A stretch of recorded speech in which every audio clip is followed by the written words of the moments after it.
الصلاة والسلام على أشرف الأنبياء والمرسلين أما بعد فأعوذ بالله من الشيطان الرجيم بسم الله الرحمن الرحيم واعبدوا الله ولا تشركوا به شيئا وبالوالدين إحسانا ذا ذي القربى واليتامى والمساكين والجار ذي القربى والجار الجنوب صدق اللہ العظیم اللہم نور قلوبنا بالقرآن وزین اخلاقنا بالقرآن ونجنا من النار بالقرآن وادخلنا في الجنة بالقرآن قال اللہ تبارک و تعالی فی شان حبیبہ ان اللہ وملائکتہ یصلون علی النبی یا ایھا الذین آمنوا صلوا علیہ وسلموا تسلیما الصلاۃ والسلام علیک یا سیدی یا رسول اللہ وعلی آلک وصحابک وسلم علیک یا حبیب اللہ الصلاة والسلام علیک یا سیدی یا نبی اللہ وعلی آلک وصحابک یا سیدی یا نور اللہ حمد و سلام اور درود و سلام کے بعد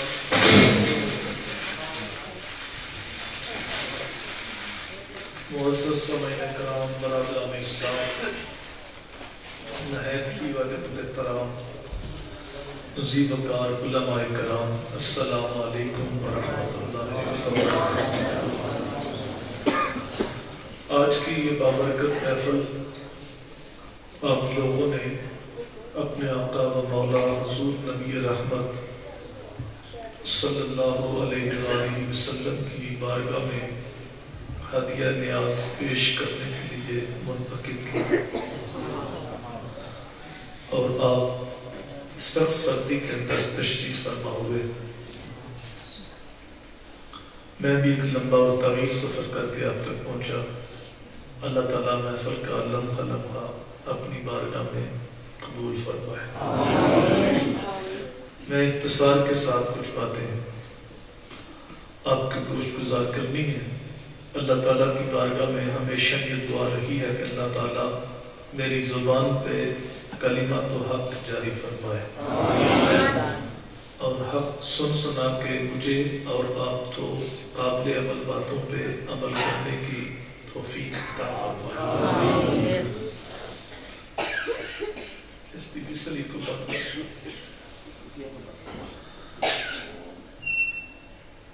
ربیع الاول شریف اپنا دامن سمیٹ چکا ہے لیکن حضور کے تذکار کی خوشبو ختم نہیں ہوئی۔ اتنا تذکرہ کسی کا نہیں ہوا جتنا سرکار مدینہ کا ہوا۔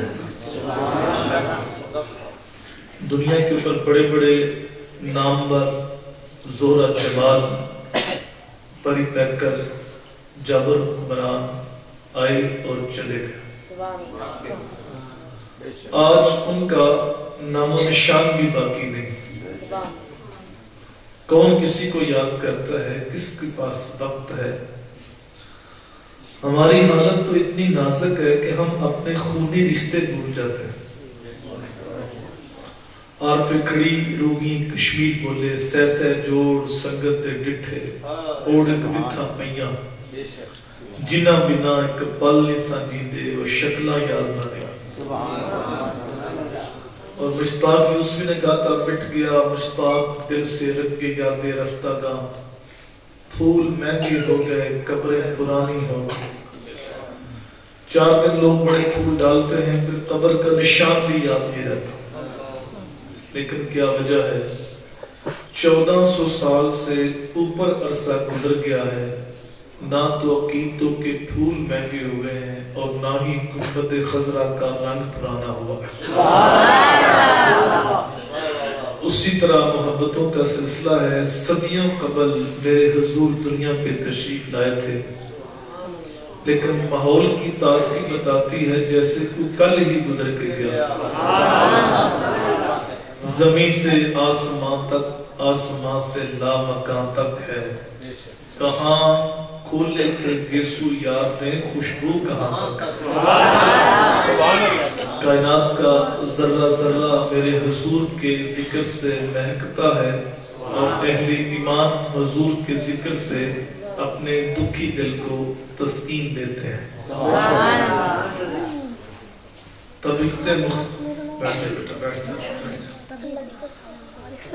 طبیعتیں مختلف ہیں. بعض لوگ پوچھتے ہیں تم یہ محفل میلاد کرتے ہو، یہ کہاں لکھا ہوا ہے؟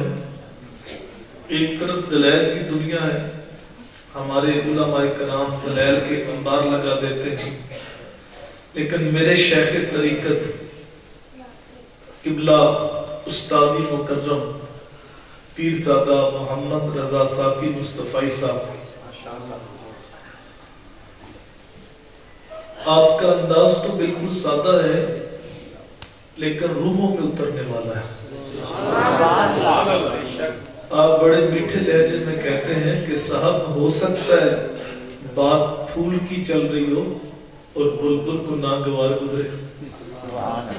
کیا یہ ممکن ہے کہ بات شمع کی ہو رہی ہو اور پروانہ کہے کہاں لکھا ہوا ہے؟ یا بات چاند کی چل رہی ہو اور کمری اس کی دلیلیں ڈھونڈے؟ فرماتے یہ بھی ممکن نہیں کہ بات سرکار مدینہ کی ہو رہی ہو اور امتی کہے کہاں لکھا ہوا. امتی کے لیے تو اس سے بڑھ کے سرمایہ کوئی نہیں. کوئی حضور کی صورت کی بات کر دے، کوئی حضور کی سیرت کی بات کر دے. امتی کا چہرہ تو کھل اٹھتا ہے اور وہ کہتا ہے میں خانہ سہارا دیتا ہے نہ جام سہارا دیتا ہے، ہم کو تو فقط کملی والے کا ایک نام سہارا دیتا ہے. کتنا میٹھا نام ہے. جب کسی کے لبوں پہ حضور کا نام آتا ہے لگتا ہے منہ میں شہد گل گیا. یہ انور مسعود صاحب یہ ہیں تو ملاحیہ شہر، لیکن جب حضور کی مدحت میں قلم اٹھاتے ہیں تو کمال کر دیتے ہیں. ان کا نام لبوں پہ آئے میٹھا میٹھا منہ ہو جائے. ان کا نام لبوں پہ آئے میٹھا میٹھا منہ ہو جائے. ان کے بول بہاروں جیسے اور اصحاب ستاروں جیسے، ان سا پیارا اور نہ کوئی. ان سے بچھڑ کے لکڑی روئی، جب وہ سیر کو جایا کرتے سر پہ بادل سایہ کرتے. شانوں کے مالک ہیں. جب ان کا تذکرہ نور چھڑتا ہے تو ماحول میں خوشبو پھیل جاتی ہے. شور ختم کرو نا، آواز صاف کرو نا. تو یہ عمل خلص سلف کے اندر بڑا محبوب تھا کہ وہ مل بیٹھ کے حضور کی آمد کے تذکرے کرتے تھے. محدث ابن جوزی علیہ رحمہ یہ آج سے تقریباً 800 سال پہلے ہوئے، یہ لکھتے ہیں جہاں ایک مرتبہ محفل میلاد ہو پورا سال وہاں رحمت برستی رہتی. بہت ساری آفتیں مصیبتیں جو اس گھر کا رخ کر چکی ہوتی ہیں محفل میلاد کی برکت سے اپنا راستہ تبدیل کر لیتی. ان محافل سے دلوں میں حضور کی محبت پیدا ہوتی ہے. ان محافل سے ہماری تربیت ہوتی ہے. ان محافل سے ہم دین سیکھتے ہیں. لیکن کچھ اشروں سے یہ محافل وقتی ذوق ناروں تک اور دعووں تک محدود ہوتی جا رہی ہے، اور جو اصل روح ہے وہ نکلتی جا رہی ہے. جب ہم نعرے مارتے ہیں تو لگتا ہے ابھی کلیجہ پھٹ جائے گا، بس جگر 2 حصوں میں باہر آنے ہی والا ہے. جب ہم دعوے کرتے ہیں تو بڑے بڑے دعوے کر جاتے ہیں. اگر آپ کی توجہ ہو تو ایک ہم نعرہ مارتے ہیں کہ غلامی رسول میں موت بھی قبول ہے، اور یہ نعرہ بڑے جوش و خروش کے ساتھ ہم مان رہے ہیں. یہ ہے تو سعادت اگر واقعی قبول ہو تو، لیکن یہ بہت بڑا نعرہ ہے. ہر دعویٰ دلیل سے مضبوط ہوتا. دعویٰ اتنا بڑا، یا رسول اللہ تمہاری غلامی میں موت قبول ہے، اور دلیل اتنی کمزور ہے کہ میں 5 وقت کی نماز بھی قبول ہے. ہم محفل میں آتے ہیں تو نعرے مارتے آتے ہیں اور کوشش ہوتی ہے کہ عشاء کی نماز ہو جائے، بعد میں جائیں گے، اور پھر محفل اتنی لمبی ہوتی ہے، 1 بج جاتا ہے، 12 بج جاتے ہیں محفل ختم ہوتے ہوتے. چونکہ جو مائک پہ آ جاتا ہے وہ چھوڑتا نہیں، اس کا آخری شعر نہیں آتا، جب تک نوٹ گرتے رہے تو اس کا آخری شعر نہیں آتا. تو محفل ختم ہوتے ہوتے 1 بج جاتا ہے، تو صبح پکے نمازی بھی غائب ہوتے ہیں. اب نماز تو فرض تھی. یہ محافل خیر و برکت کا ذریعہ ہے، لیکن شرعی لحاظ سے تو مستحب ہے. مستحب سے اوپر سنت، اس سے اوپر واجب، اس کے اوپر فرض. اور فرض پہ اس چیز پہ زیادہ زور دیا گیا وہ 5 وقت کی نماز.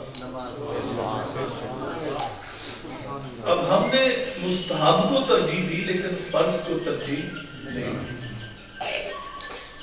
یہ موبائل تھوڑی دیر کے لیے بیل بند کر دیں، اس کی بیل بند کر دو. اللہ آپ کو جزا دے. توجہ تھوڑی سی میری طرف رکھیں. تو ہم عاشق رسول ہیں، دعووں کی حد تک، نعروں کی حد تک، لنگر کھانے کی حد تک، لنگر بانٹنے کی حد تک عاشق رسول. یہ ہمارا عشق یہاں تک. اور سچے سچے عاشق رسول صحابہ کرام تھے. کوئی صحابی ایسا نہیں گزرا جس نے جان بوجھ کے زندگی بھر ایک بھی نماز چھوڑی. آپ نے یہ واقعہ سنا ہوگا کہ حضرت علی کی ایک بار نماز عصر قضا ہو گئی، پھر کیا ہوا؟ سورج واپس آیا. یہ معجزہ ہمیں یاد ہے کہ واپس آیا سورج. اچھی بات ہے، حضور کا معجزہ یاد ہونا چاہیے، لیکن جو سورج واپس آنے سے پہلے ہوا وہ ہمیں یاد ہے. تو یہ ہوا کہ حضرت علی رو پڑے. حضرت علی کی آنکھوں میں آنسو آ گیا. دیکھنا یہ ہے کہ روئے کیوں تھے. نماز عصر جو قضا ہوئی تھی وہ غفلت میں نہیں ہوئی تھی، وہ حضور کی اطاعت میں ہوئی تھی. حضور کا سر عمر گود میں تھا، اور رب کا فرمان ہے قرآن کے اندر میں یوتی رسول فقط اطاع. جس نے رسول کی اطاعت کی اس نے اللہ کی اطاعت کی. تو جو نماز قضا ہوئی وہ اللہ اس کے رسول کی اطاعت میں قضا ہوئی، غفلت میں قضا نہیں ہوئی. تو روئے کیوں تھے؟ روئے اس لیے تھے میرے بھائی، حضرت علی نے پہلے کبھی قضا پڑھی نہیں تھی. قضا پڑھنے کی عادت نہیں تھی، کبھی قضا ہوئی نہیں. پہلا موقع تھا قضا ہوئی تو اتنا دکھ ہوا کہ آپ رو پڑے. روتا انسان تب ہے جب بہت درد ہوتی ہے، بہت تکلیف ہوتی ہے، بہت دکھی ہوتی ہے. اتنا دکھ ہوا کہ آپ رو پڑے. تو پھر حضور نے سورج کو واپس پلٹایا. علی پاک نے اس دن بھی قضا نہیں پڑھی، اس دن بھی ادا ہی پڑھی. اب ہم کیسے علی پاک کے محب ہیں کہ جو نماز نہیں پڑھتے ہیں. جو چیز علی پاک کو بھی محبوب ہے وہ 5 وقت کی نماز ہے. جو چیز نبی پاک کو محبوب ہے وہ 5 وقت کی نماز ہے. نماز کتنی محبوب تھی میرے حضور کو. جب نماز کا وقت ہوتا تو یہ نہ کہتے اذان کرو، بلکہ فرماتے ارہنا یا بلال، ارہنا یا بلال، بلال اٹھو ہمارے دل کو راحت پہنچا دو. اذان ہو تو حضور کے دل کو راحت پہنچتی ہے، اور امتی نماز پڑھے تو نبی کی آنکھیں ٹھنڈی ہوتی ہیں. تو ہم کیسے عاشق ہیں جو 5 وقت نماز پڑھ کے اپنے نبی کی آنکھیں بھی ٹھنڈی نہیں کرتے. حضرت عمر کا زمانہ ہے. ایک نوجوان متقی پرہیزگار، فرض تو ساری پڑھتے، وہ نفل بھی بڑے پڑھتے. ایک دن فجر کے وقت وہ نظر نہ آیا. توجہ ہے نا آپ کی؟ کتنے بندے گئے تھے نماز سے بلا؟ بولیے. ایک بندہ نماز سے گیا تھا. نماز کون تھی؟ فجر کی. حضرت عمر آدھی دنیا کے بادشاہ ہیں، مسجد نبی کے امام و خطیب ہیں، گھر جا کے حال پوچھ رہے ہیں۔ یہ جو محافل ہوتی ہیں یہ صرف کانوں کا چسکا نہیں ہوتا کہ ہم آئیں نعرے مارے نوٹ پھینکے لنگر کھائے چلے جائیں، یا ہم نے اپنے اندر اترنا ہوتا ہے، خود کلامی کرنی ہوتی ہے، خود احتسابی کرنی ہوتی ہے، کچھ سوال اپنے آپ سے کیے جاتے ہیں۔ تو کہتا نا اقبال نے اپنے من میں ڈوب کر باجا سراغ زندگی، میرا نہیں بنتا نہ بن اپنا تو بن۔ ایک بندہ غائب تھا، آپ گھر جا کے حال پوچھ رہے ہیں، میں بھی غور کروں ذرا آپ بھی اپنے اندر اترے کہ اگر اللہ نے مجھے 5 وقت نماز کی توفیق دی ہے تو کبھی میں نے اپنے بھائی سے پوچھا بھائی آپ نماز پڑھنے کیوں نہیں آئے؟ اگر میں باپ ہو کے پڑھتا ہوں تو کبھی بیٹے سے پوچھا بیٹا آپ نماز پڑھنے کیوں نہیں آئے؟ اگر میں بیٹا ہوں مجھے 5 وقت نماز کی توفیق مل گئی ہے تو کبھی ابو کے آگے ہاتھ جوڑے ابو جی آپ نماز کیوں نہیں پڑھتے؟ وہاں تو ایک بندہ غائب تھا اور آپ گھر جا کے حال پوچھتے ہیں۔ دروازے کو دستک دی، ان کی والدہ باہر آئی، کہا بیٹا مسجد میں نہیں آیا؟ کہا ساری رات وہ نفل پڑھتا رہے تو اب وہ سو گیا تو میں نے جگایا نہیں۔ آپ نے کہا میرے نزدیک ساری رات نفل پڑھنے سے بہتر تھا کہ ساری رات آرام سے سوتا اور فجر کی نماز جماعت کے ساتھ پڑھتا، کیونکہ میرے حضور نے فرمایا جس نے عشاء کی نماز جماعت کے ساتھ پڑھی اس نے آدھی رات قیام کیا، جس نے فجر بھی جماعت کے ساتھ پڑھی اس نے پوری رات قیام کیا۔ 2 نمازیں جماعت کے ساتھ پڑھ لو، ساری رات آرام سے سوئے رہو، پوری رات عبادت کا ثواب ہوتا ہے۔ لیکن میں حیران ہوں ایسے عاشقوں پہ، یہ تو 12 ربیع الاول کو بھی نا جلوس لے کے مسجد کے پاس سے گزر جاتے ہیں، نعرے لگا رہے ہیں غلامی رسول میں موت بھی قبول ہے، اندر زور کی جماعت ہو رہی ہوتی ہے، موت قبول ہے لیکن نماز قبول نہیں۔ اور اگر واقعی موت قبول ہوتی تو اپنے آپ سے پوچھتا یار جب نماز کے لیے کعبۃ اللہ کا طواف رک سکتا ہے تو میرا جلوس نہیں رک سکتا۔ نماز اتنی اہم ہے کہ 24 گھنٹوں میں کعبے کا طواف 1 منٹ بھی نہیں رکتا، لیکن جب نماز کا وقت آتا تو کعبۃ اللہ کا طواف بھی رک جاتا ہے۔ یا سوچو جب کعبے کا طواف رک سکتا ہے تو پھر میرا کاروبار نہیں رک سکتا، پھر میرا جلوس نہیں رک سکتا، پھر باقی کام بعد میں ہوں گے، نماز پہلے ہوگی۔ یہ ربیع الثانی کا مہینہ ہے تو گھر گھر 11ویں شریف ہوتی ہے، بالعموم پورا ماہ اور اس ماہ پورا بالخصوص ہوتی ہے۔ اگر 11ویں نہ ہو تو گھر کے پورے ناراض ہوتے ہیں، لیکن اس گھر میں نماز ایک بھی نہیں پڑھتا، نہ بیبے پوچھے گی نہ بابا پوچھے۔ 11ویں والے پیر کے ساتھ ہماری محبت ہے لیکن اس کی تعلیمات بھی تو دیکھو، آپ فرماتے ہیں بے نمازی مر جائے اس کی نماز جنازہ نہ پڑھو، بے نمازی مر جائے اسے مسلمانوں کے قبرستان میں دفن نہ کرو، کیونکہ وہ اتنا نکما ہے کہ اس کی نصرت باقی مرنے والوں کے نہ پڑھو۔ کیا نماز کے بغیر بھی کوئی زندگی ہے انسان کی؟ کہ آج ہم یہ عزم نہیں کر سکتے کہ آج کے بعد ہم 5 وقت نماز پڑھ کے اپنے نبی کی آنکھیں ٹھنڈی کریں گے۔ انہوں نے عشاء کی نماز نہیں پڑھی، وہ نیت کریں کہ عشاء کی نماز پڑھ کے سوئیں گے اور فجر کی نیت کر کے سوئیں گے۔ اور اگر آپ پہلے پڑھ دیں آج نیت کر لیں تو ایک نیت اور کر لیں کہ اگر ہمارے گھر میں محلے بستی میں کوئی بے نمازی ہے تو ہم اس کو دعوت دیں گے۔ دین دعوت سے پہلے ہم نے دعوت دینا چھوڑ دیا کہ دیکھیں آپ نے دعوت دی تو کتنے بندے اکٹھے ہو گئے، اگر ہم نماز کی دعوت دیں تو وہاں بھی اکٹھے ہو سکتے، کیونکہ ہمارا زور مستحبات کو دیکھیں یہ مجمع اکٹھا کرنے کے لیے ہم عمرے کے ٹکٹ بھی رکھتے ہیں، 1 2 3 اب سینکڑوں تک بات چلے گی، 100 عمرے کا ٹکٹ رکھا جاتا ہے یہ ہجوم بڑھانے کے لیے۔ اب کئی جگہ پہ موبائل بھی دیتے ہیں قرآن اندازی کے ذریعے، کئی جگہ پہ موٹر سائیکل جہیز پیکج، لیکن حضور کا فرمان ہے بندے کو پتہ چل جائے کہ پہلی صف کا ثواب کتنا ہے تو لوگ پہلی صف میں کھڑے ہونے کے لیے قرآن اندازی کریں۔ اب وہ قرآن اندازی ہم نے کام کرنی ہے، پتہ چل جائے کہ اذان کا ثواب کتنا ہے تو لوگ اذان دینے کے لیے قرآن اندازی کریں۔ تو اگر آپ پہلے پڑھتے ہیں آج نیت کر لی تو یہ نیت بھی کر لیں کہ جو ہمارے محلے میں دوستوں میں گھر میں بے نمازی ہم اس کو دعوت دیں. ہمارا کام صرف کوشش کرنا ہے دعوت پہ، دل کو بدلنا رب کا کام.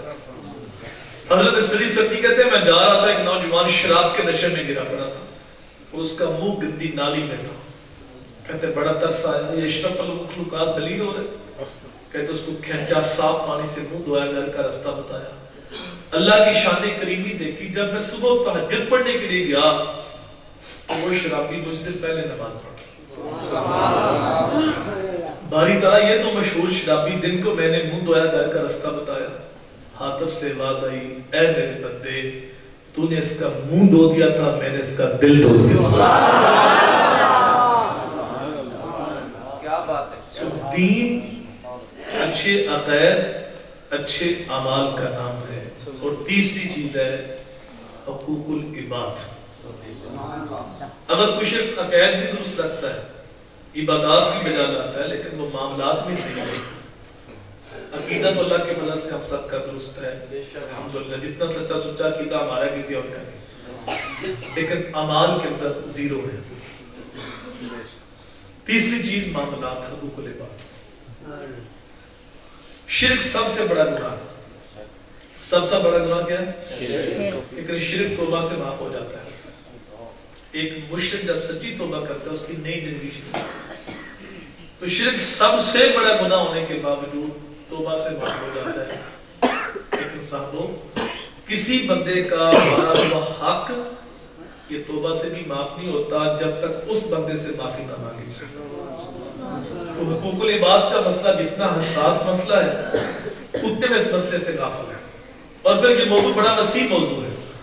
عامت المسلمین کے حقوق ہیں، ذمیوں کے حقوق ہیں، ماں باپ کے حقوق ہیں، اولاد کے حقوق ہیں، میاں بیوی کے حقوق ہیں، استاد شاگرد کے حقوق ہیں، بہن بھائیوں کے حقوق ہیں، رشتہ داروں کے حقوق ہیں، مسافروں کے حقوق ہیں، امام و خطیب مفتی کے حقوق ہیں، ملازموں کے حقوق ہیں، مالکوں کے حقوق ہیں. میں آپ کے پاس آیا، میرے حقوق ہیں، آپ مجھے سن رہے ہیں، آپ کی بھی حقوق ہیں. قیامت کو مجھے بھی پوچھا جائے گا تجھے ممبر دیا تھا تو نے کیا حق ادا کیا؟ تو نے کان پہ ہاتھ رکھ کے سوری کھینچی یا قوم کی اصلاح بھی کی؟ نہ ادھر ادھر کی بات کر، مجھے یہ بتا قافلہ کیوں لٹا؟ ہمیں رہزنوں سے غرض نہیں، تیری رہبری کا سوال ہے. مجھے بھی قیامت کو سوال ہوگا. لیکن حقوق العباد میں جو مقدم حق ہے وہ ماں باپ کا. میں پہلے آپ کو بتا چکا کہ ہمارا شعور دین ناقص ہے. یہی بھی یہ بات کہوں گا، ہم پیر صاحب کے تو ہاتھ بھی چومتے ہیں، پاؤں بھی چومتے ہیں، لیکن ماں باپ کی نافرمانی کرتے ہیں. پیر صاحب کے سامنے یوں ہاتھ باندھے کھڑے، سر جھکائے کھڑے، لیکن ماں باپ کے سامنے چلاتے ہیں. اچھی بات ہے، بزرگان دین کا ادب ہونا چاہیے، لیکن ماں باپ کی نافرمانی نہیں کرنی چاہیے. ان کا دل دکھاتے بھی شرم آنا چاہیے. ہمیں پتہ بھی ماں کس ہستی کا نام ہے، ہمیں پتہ بھی باپ کس عظیم ہستی کا نام ہے. یاد رکھیے، تمہارا سب سے بڑا پیر تمہارا باپ ہے. تمہاری سب سے بڑی پیر نہیں تمہاری ماں ہے. اگر ماں باپ کا دل دکھایا ہے، ماں باپ کی نافرمانی کی ہے، تو 2-4 نمبر پیر تو شاہی کو نہیں. وقت کے ولی بھی تمہارے حق میں دعا کریں تو ان کی دعا بھی تمہارے حق میں قبول نہیں ہوگی. اللہ تعالیٰ نے قرآن پاک میں اپنی عبادت کے ساتھ ماں باپ کے ساتھ اس نے سلوک کرنے کا درس دیا. وَعْبُدُوا اللَّهَ وَلَا تُشْرِكُوا بِهِ شَيْئًا وَبِالْوَالِدَيْنِ إِحْسَانًا. اللہ کی عبادت کرو، اس کے ساتھ کسی کو شریک نہ کرو، اور والدین کے ساتھ اس نے سلوک کرو. بڑے عالم بیٹھے، میں ایک طالب علم ہوں، لیکن میں نے کسی حدیث میں نہیں پڑھا کہ اللہ کے ولی کے چہرے کی زیارت کرنے سے حج کا ثواب ہوتا ہے. اگر کے ثواب ہوتا ہے لیکن حج کا نہیں ہوتا. میں نے کسی حدیث میں نہیں پڑھا کہ کعبۃ اللہ کو دیکھنے سے حج کا ثواب ہوتا ہے. اگر کے ثواب ہوتا ہے. میں نے کسی حدیث میں نہیں پڑھا گنبد خضرا کو دیکھنے سے حج کا ثواب ہوتا ہے. اگر کے ثواب ہوتا ہے. میں نے کسی حدیث میں نہیں پڑھا کہ قرآن مجید کو دیکھنے سے حج کا ثواب ہوتا ہے. اگر کے ثواب ہوتا ہے. آپ 10 لاکھ روپے لگا کے پرائیویٹ حج کر کے گارنٹی کے ساتھ نہیں کر سکتے میرا حج قبول ہوا. یہ جملہ دل کی تختی پہ نوٹ کر لو. جس نبی کا ہم میلاد منا رہے ہیں، جس نبی کا ہم کلمہ پڑھتے ہیں، اس سونے کا فرمان ہے ماں باپ وہ عظیم ہستیاں ہیں جس نے محبت کے ساتھ ماں کے چہرے کی زیارت کی یا باپ کے چہرے کی زیارت کی، اللہ اس کو مقبول حج کا ثواب عطا فرمائے۔ صحابی پوچھا بندہ نواز کو دن میں 100 بار دیکھے، اسماعیل نقی لکھتے ہیں روح البیاء کے اندر، میرے حضور نے فرمایا 100 کیا تم 1000 بار بھی دیکھو اللہ 1000 حج کا ثواب عطا فرمائے۔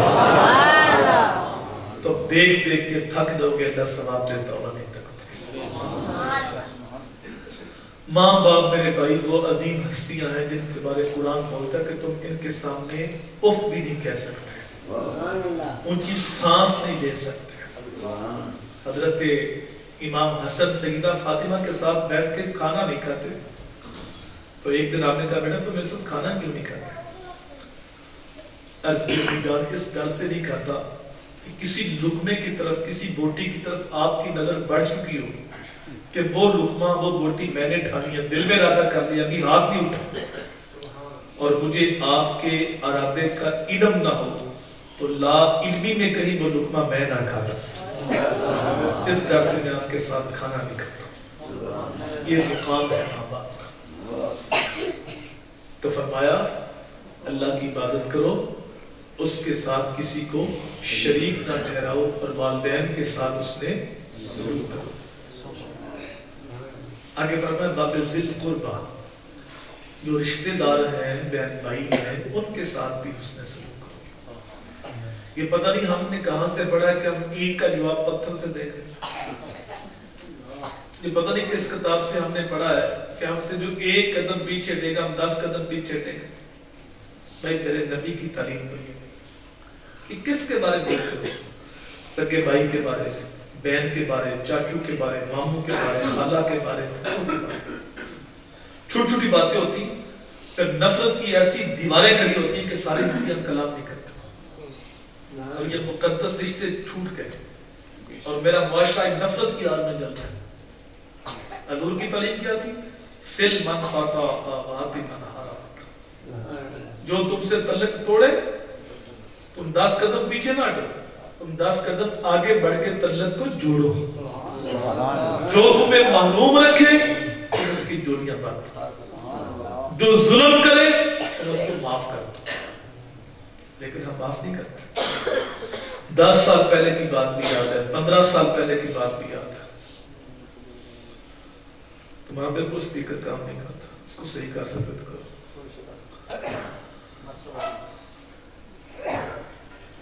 اگر تسی ایکو وصل ساؤنڈ بیس بند کر دو تو سیک تھوڑی جی کھولتے تو بات بالکل ٹھیک ہے۔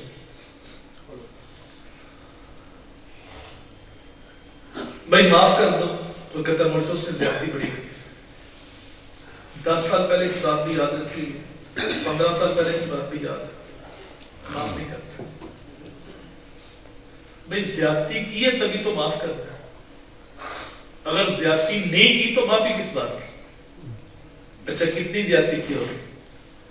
جتنی زیادتی کفار مکہ نے میرے حضور کے ساتھ کی تھی، رستے میں گڑے نہیں کودے، کانٹے نہیں پیچھے، ناموافق حالات کے جھکڑ، نکتہ چینی کی آندیاں، بہتان تراشی۔ دیکھو یار حضور نے شہر مکہ ہی چھوڑ دیا۔ اگر یہ کہا جائے کہ صحابہ کی تعداد تھوڑی تھی، جوابی کاروائی نہیں ہو سکتی، طاقت نہیں تھی، اگر اس بات کو مان لیا جائے تو جب فتح مکہ ہوا تھا اس وقت تو ساری طاقت حضور کے پاس تھی۔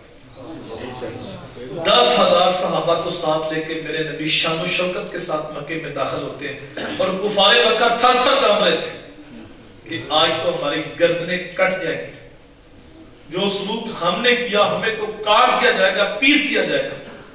لیکن میرے نبی نے کمال مہربانی کرتے فرمایا لا تثریب علیکم اليوم اذهبوا وانتم الطلقاء، جاؤ چلے جو میں نے سب کو معاف کر دیا۔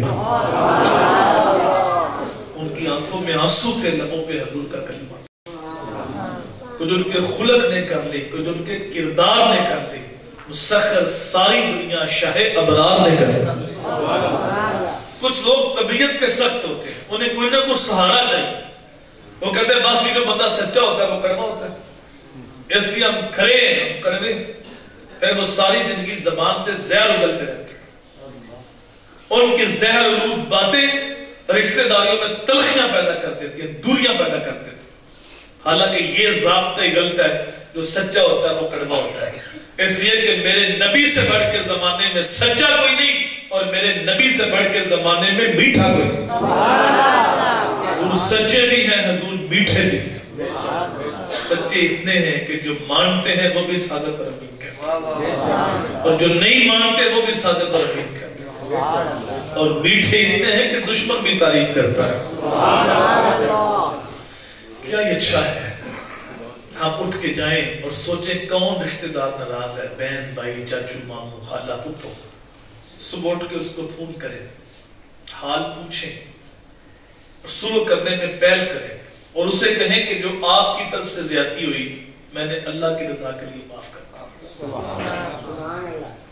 ساتھوں، اس بات پہ میرے نبی نے قسم اٹھائی ہے کہ تمہارا نبی تمہارے سامنے قسم اٹھاتا ہے کہ جو اللہ کی رضا کے لیے معاف کر دیتے ہیں اس کی عزت میں کمی نہیں آتی۔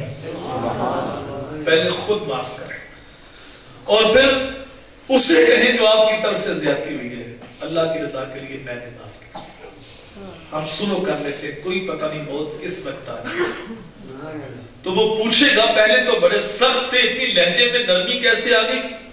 تو بتانا رات کو سونے کا میلاد تھا ہمارے گاؤں میں، اور حضور کی حدیث سنی ہے کہ جو سلو کرنے میں پہل کرتا ہے کل جنت کے اندر بھی دو ہی پہلے جائے گا۔ کہ میلاد کا روحانی لنگر ملا ہے رات کو، کہ میرے حضور نے فرمایا کہ جو بندہ چاہتا ہے اس کا رزق وافر ہو، عمر لمبی ہو، اسے چاہیے کہ ٹوٹے رشتوں کو جوڑا کرے، اللہ رزق بھی وافر کر دے گا، عمر بھی لمبی کر دے گا۔ اللہ اکبر۔ حضور کی حدیث رات کو سننے کو ملی ہے، لا يدخل الجنہ قطات، تعلق توڑنے والا جنت کے اندر نہیں جا سکتا۔ تو میں ڈرتا ہوں مجھے کہیں جنت سے روک نہ دیا جائے۔ ہم سنو کر لیتے ہیں، ٹوٹے رشتوں کو جوڑو۔ والیتام والمساکین، فرمایا یتیموں کے ساتھ اور مسکینوں کے ساتھ اس نے سلوک کرو۔ راشے کے پچھے ہوئے لوگوں کو ڈھونڈو، تلاش کرو، ان کے ساتھ پہ شفقت سے ہاتھ رکھو۔ والجار ذی القربى والجار الجنب، جو قریب کا ہمسایہ ہے یا دور کا ہمسایہ، ان کے ساتھ اس نے سلوک۔ اگر میرے گھر کے اوپر چراغاں ہے اور میرا ہمسایہ بھوکا ہے، اللہ کے نبی راضی نہیں۔ دوسرے جو جڑیاں ہم لگاتے ہیں، پرنٹ جڑیاں، ان کے اوپر لکھا ہے سرکار کی آمد مرحبا، روزہ پاک کی تصویر ہے، نالے شریف کی تصویر ہے، نازک دھاگے میں پروئی ہوتی ہے، جب بازاروں کے اندر باندھی جاتی ہے کہ ہوا کا جھونکا آتا ہے، ٹوٹ کے نالی کے اندر جاتی ہے۔ نہ اللہ راضی ہوگا، نہ اللہ کا رسول راضی ہوگا۔ اس کے اوپر حضور کا نام لکھا ہوتا ہے۔ میں کہتا ہوں کچھ پتہ نہیں، ادب ہی نہیں تو پھر کیا ہوگا؟ ادب پہلا کرینہ ہے محبت کے قریب۔ جب ادب نکل جاتا تو دین نکل جاتا۔ یہ جو میں سے نوٹ پھینکتے ہیں نا نعت خانوں کے اوپر، خطبہ کے اوپر، اس کے اوپر حضور کی حدیث بھی لکھی ہوتی ہے، اور اس کے حلال عین عبادت۔ تو یہ نوٹ پاؤں کے اندر ہوتے ہیں تو وہ اوپر ٹہل رہے ہوتے ہیں، نقیب، نعت خواں، خطیب، ان کے پاؤں اوپر ہوتے ہیں، یہ حدیث نیچے ہوتی ہے۔ یہ ہے عاشق رسول۔ خدمت ہی کرنی ہے تو بڑے ادب سے کسی جگہ پہ اکٹھے رکھ دو یا بعد میں اس کو دے دو، تو خدمت کا انداز بدل لو تو اچھا ہو جائے۔ تمہارے مسلک کی بقا ہے۔ ہم یہ باتیں کرتے ہیں، لوگ ناراض ہوتے ہیں، کچھ مخالف بھی ہوتے ہیں، لیکن کیا کریں، ہماری ذمہ داری ہے۔ تو یہ سادی جھنڈیاں لگا لیا کریں جن کے اوپر لکھا کچھ نہ ہو، گر بھی جائیں تو بےدبی نہ ہو۔ سادی جھنڈیاں بھی ملتی ہیں، جھنڈے بھی ملتی ہیں۔ تو ان چیزوں کی طرف بھی ہم غور کریں کہ ہم بے ادبی کے گڑھے میں گرتے جا رہے ہیں۔ تو رسول کریم صلی اللہ علیہ وسلم نے 3 قسمیں اٹھائیں۔ اللہ کی قسم وہ شخص مومن نہیں، اللہ کی قسم وہ شخص مومن نہیں، اللہ کی قسم وہ شخص مومن نہیں۔ صحابہ نے پوچھا اگر کون؟ فرمایا جس کی شرارتوں سے اس کا ہمسایہ محفوظ نہیں۔ فرمایا جو خود کو پیٹ بھر کے سوتا ہے اور اس کا ہمسایہ بھوکا ہے تو اس کو پتہ ہے وہ بھوکا ہے، حضور نے فرمایا اس بندے کا میرے اوپر ایمان ہی نہیں، وہ مجھے مانتے نہیں۔ فرمایا جانتے ہو سایہ کے حقوق کیا؟ پھر خود ہی حضور نے ارشاد فرمایا سایہ بیمار ہو اس کی تیمارداری کرو، اسے خوشی پہنچے اس کو مبارک دو، اسے غم پہنچے اظہار تعزیت کرو، فوت ہو جائے جنازے کے ساتھ جاؤ، قرضہ مانگنے آئے قرضہ دو، تمہاری دیوار میں لکڑی ٹھوکنا چاہے اس کو منع نہ کرو، اپنے مکان کی دیوار ہمسائے کے مکان سے اونچی نہ کرو کہیں اس کی ہوا نہ رک جائے۔ اور بڑا قیمتی جملہ حضور نے ارشاد فرمایا اپنے گوشت کی خوشبو سے ہمسائے کو تکلیف نہ دو، اگر پھل لاتے ہو اس کے گھر میں بیچو، نہیں بیچ سکتے پھل بھی چھپاؤ چھلکے بھی چھپاؤ۔ یہ تعلیم تھی میرے حضور کی جس کو آج ہم بھول گئے، ہم نے صرف نعرے مارے ہیں، حضور کی تعلیمات پہ عمل نہیں کیا، ہم نے صرف دعوے کیے ہیں، حضور کی سیرت نہیں پڑھی۔ امیر آدمی اپنے بیٹے کی شادی کرتا ہے، لاکھ روپے کی آتش بازی چلتی، نوٹوں کو آگ لگتی، پوری رات بستی والوں کی نیند حرام کرتا ہے، بوڑھے تڑپتے ہیں، بیمار سسکتے ہیں، لیکن اس نے اپنی خوشیوں کے حصار میں رہنا ہے۔ اس نے صبح لوگوں سے داد دینی، لوگ تذکرے کریں گے، چیمہ صاحب نے، چٹا صاحب نے، خان صاحب نے، ملک صاحب نے حد کر دی، لیکن اس بات کو بھول گیا میری گلی کے اندر وہ غریب بھی بستا ہے جس کی جوان بچیاں اپنے باپ کی دہلیز پہ بیٹھی بوڑھی ہو رہی، بچیاں پڑھی لکھی ہیں، اصلی کا شعر ہیں، خوبصورت ہیں، لیکن کوئی رشتہ قبول نہیں کرتا کہ جہیز کے لیے پیسے۔ کتاب عزیز کا ایک اور باب بیت گیا، جہیز بن نہ سکا شباب بیت گئی، تارا ٹوٹتا سب نے دیکھا یہ نہ دیکھا ایک نے بھی، کس کی آنکھ سے آنسو ٹپکا کس کا سہارا چھوٹ گیا۔ یہ میرے معاشرے کا روگ ہے، دکھ ہے، جب لوگ بیٹی کا رشتہ مانگتے ہیں تو یہ اتنے مانگت ہیں ساتھ جہیز بھی مانگتے ہیں، یہ بھی مانگت ہے۔ یار جس نے بیٹی کی پیچھے چھوڑا کیا، جس نے تمہاری نسل بڑھانے کے لیے تمہیں جگر کا ٹکڑا دے دیا، اس نے پیچھے کیا رکھا؟ لیکن یہ کمینہ صرف لوگ جہیز کا مطالبہ کرتے ہیں۔ غریب سے جہیز مانگنے سے بہتر تھا کسی امیر سے بھیک مانگنا۔